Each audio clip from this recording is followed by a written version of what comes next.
നമുക്ക് നല്ലൊരു easy tasty chicken roast ഉണ്ടാക്കാം. അതിനായിട്ട് സവാള എടുക്കാം. അത് കഴിഞ്ഞ് മസാലകളായ മഞ്ഞൾപ്പൊടി, മുളക് പൊടി, മല്ലിപ്പൊടി, ചിക്കൻ മസാല ഇതൊക്കെ ആവശ്യത്തിന് എടുക്കുക. അത് കഴിഞ്ഞ് ഇഞ്ചി വെളുത്തുള്ളി ചതച്ചത്, തേങ്ങാക്കൊത്ത്, ഇത്രയും സാധനങ്ങൾ നമുക്ക് ചിക്കനിലോട്ടിട്ട് എല്ലാം കൂടെ നമുക്ക് മിക്സ് ചെയ്ത് വയ്ക്കാം. ആവശ്യത്തിന് ഉപ്പിടുക.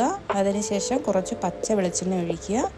എന്നിട്ട് നല്ലോണം മിക്സ് ചെയ്ത് നമുക്കൊരു അരമണിക്കൂർ മാറ്റി വയ്ക്കാം.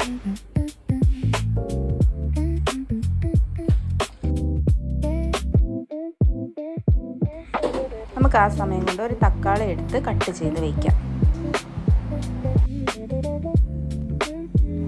നമുക്കിനി ഒരു പാത്രം എടുത്ത് അതിൽ പച്ച വെളിച്ചെണ്ണ ഒഴിക്കാം. എന്നിട്ട് അതിനകത്തോട്ട് നമുക്ക് കുറച്ച് നല്ല കറിവേപ്പില ഇടാം. അതിനുശേഷം നമ്മൾ ആ തിരുമ്മി വെച്ച ചിക്കൻ എടുത്ത് നല്ലോണം ഇളക്കി അതിൻ്റെ മുകളിൽ നമ്മൾ കട്ട് ചെയ്ത് വെച്ച തക്കാളിയും കൂടി ഇട്ട് നല്ല ഇളക്കി മൂടി വയ്ക്കാം. ഒരു 5-6 മിനിറ്റ് കഴിയുമ്പോൾ നമുക്കത് ഇളക്കി മൂടി വയ്ക്കാം.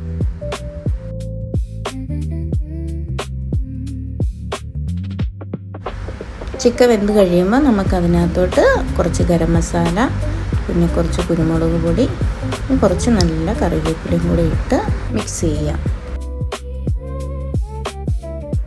കുറച്ചും കൂടെ ടേസ്റ്റിനായി നമുക്ക് കുറച്ച് തേങ്ങാപ്പാൽ കൂടി ആഡ് ചെയ്യാം. ഇപ്പം നമ്മുടെ ഈസി ടേസ്റ്റി ചിക്കൻ റോസ്റ്റ് ഇവിടെ റെഡിയായി.